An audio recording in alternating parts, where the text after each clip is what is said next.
No तिर्यञ्चं न मर्त्यं न च सुरमसुरं न स्त्रियं नो पुमांसं न द्रव्यं कर्म जातिं गुणमपि सदसत्त्वापि ते रूपमाहु शिष्टं यत्स्यानिषेधे सदि निगमशतैर्लक्षणावृत्तिदत्त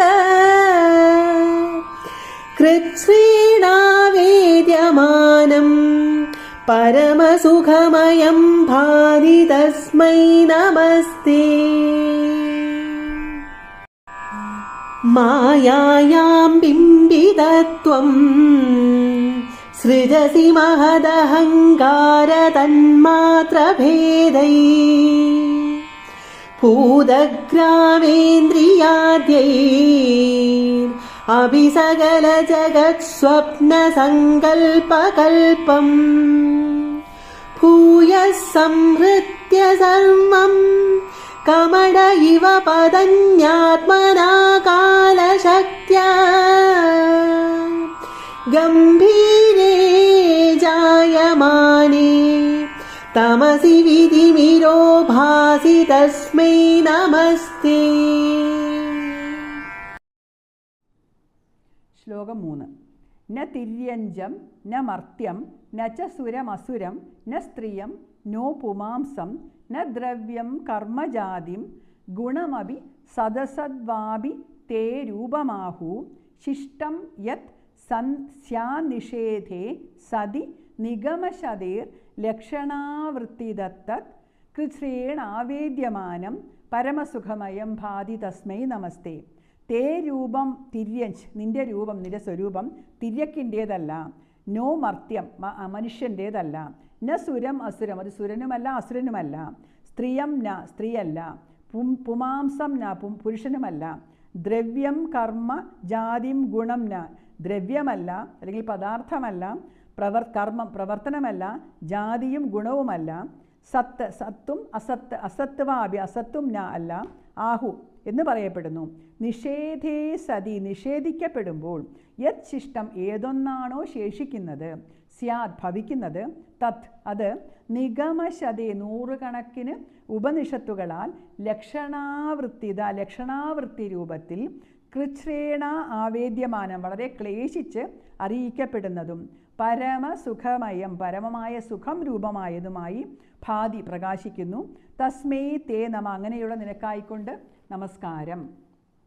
ശ്രീകൃഷ്ണനെന്നും വിഷ്ണുവെന്നും ഗുരുവായൂരപ്പനെന്നും നാം വ്യവഹരിക്കുന്ന ശക്തിവിശേഷം സാക്ഷാത്തായ ബ്രഹ്മചൈതന്യമാണെന്ന സന്ദേശമാണ് നാരായണീയ കർത്താവ് ഈ ശ്ലോകത്തിലൂടെ നമ്മെ ബോധ്യപ്പെടുന്നത്.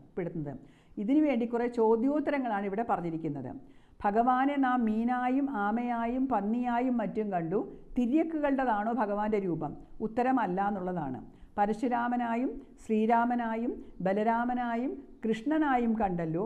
മർത്യൻ്റേതാണോ ഭഗവാന്റെ രൂപം? അതുമല്ല. അപ്പോൾ ദേവനോ അസുരനോ ആയിരിക്കാം? അതുമല്ല. സ്ത്രീയോ പുരുഷനോ ആണോ? അല്ല. ജീവനുള്ളതൊന്നുമല്ലെങ്കിൽ ഭഗവാൻ ഏതെങ്കിലും വസ്തുവിൻ്റെ രൂപമാണോ? അല്ല. എങ്കിൽ ഏതെങ്കിലും ഗുണമോ ഗുണത്തെ ആശ്രയിച്ചുള്ള ജാതി വിഭാഗമോ ആണോ? അല്ല.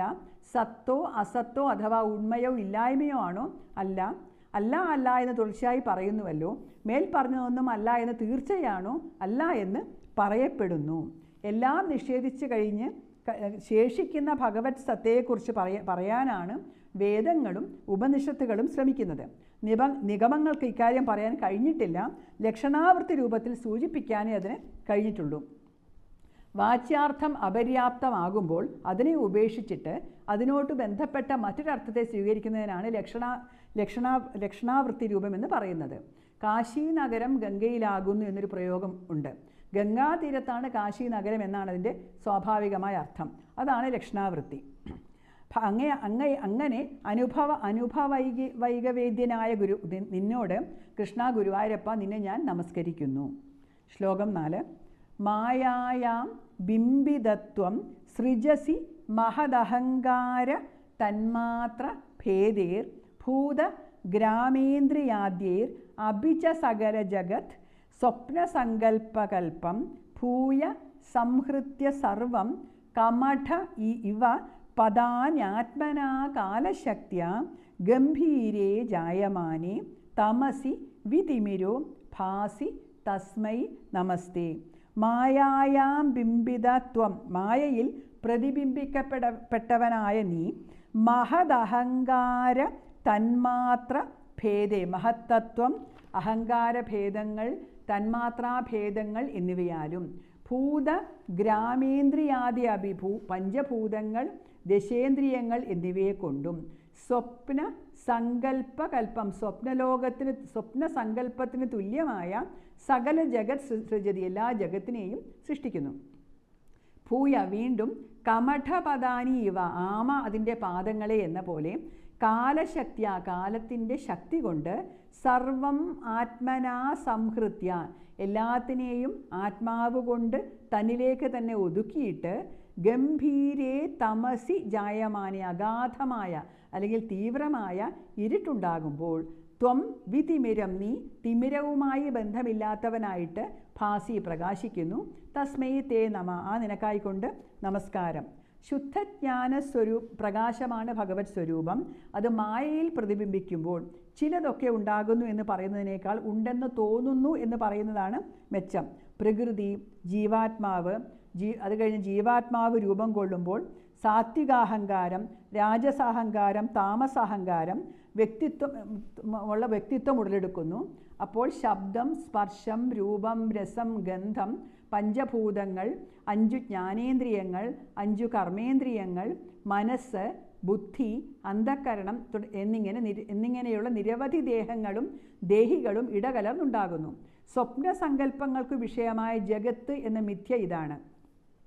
ഭഗവത്ലീലയുടെ ഭാഗം മാത്രമായ ജഗത്ത് അല്പകാലം കൊണ്ട് ഇല്ലാതെയാകുന്നു എന്ന് പറയണമെങ്കിൽ മുമ്പ് ഉണ്ടായിരുന്നു എന്ന് സമ്മതിക്കേണ്ടി വരും. ആമയ്ക്ക് തലയും കാലുകളും അതിൻ്റെ കട്ടിയുള്ള തോടിനകത്തേക്ക് വലിക്കാൻ കഴിയുന്നു. അങ്ങനെ വലിക്കുമ്പോൾ ജീവനില്ലാത്തൊരു കട്ടിയുള്ള പിണ്ഡമായി അത് മാറുന്നു. അവയവങ്ങൾ പുറത്തേക്ക് നീട്ടുമ്പോൾ പ്രവർത്തിക്കുന്ന സചേതനമായൊരു ജീവിയായിട്ടും മാറും. അവയവങ്ങൾ ഉള്ളിലേക്ക് വലിക്കുമ്പോൾ അവ ഇല്ലാതാകുന്നില്ല. തലയും കാലുകളും പുറത്തേക്ക് നീട്ടുമ്പോൾ പുതുതായി ഒന്നും ഉണ്ടാകുന്നുമില്ല. ഉണ്ടായി എന്ന് തോന്നുന്നു എന്നേ ഉള്ളൂ. അപ്പോൾ ഭഗവാന്റെ കാലശക്തി എല്ലാത്തിനെയും സംഹരിക്കുന്നു. ഭഗവാനിൽ നിന്നുണ്ടായതെല്ലാം തിരികെ ഭഗവാനിൽ ലയിക്കുന്നു. അങ്ങനെ സർവപ്രപഞ്ചങ്ങളും സംഹരിക്കപ്പെടുമ്പോൾ പരന്ന ഇരുട്ടു മാത്രം അവശേഷിക്കുന്നു. നിബിഡമായ അന്ധകാരം പരക്കുമ്പോൾ പ്രകാശമാനമായി ഒന്നു മാത്രം അവശേഷിക്കുന്നു. ഭഗവത് സ്വരൂപം മാത്രം അപ്പോഴും തേജോമയമായി ശോഭിക്കുന്നുണ്ടാകും. ഭഗവാൻ ഇച്ഛിക്കുമ്പോൾ പ്രപഞ്ചം വീണ്ടും ഉണ്ടാകുന്നു. അപ്രകാരം തമസംബന്ധമില്ലാതെ സദാ പ്രകാശിക്കുന്ന ജ്ഞാനരൂപമായ ഭഗവാനെ ആചാര്യൻ ഈ ശ്ലോകത്തിൽ നമസ്കരിക്കുന്നു.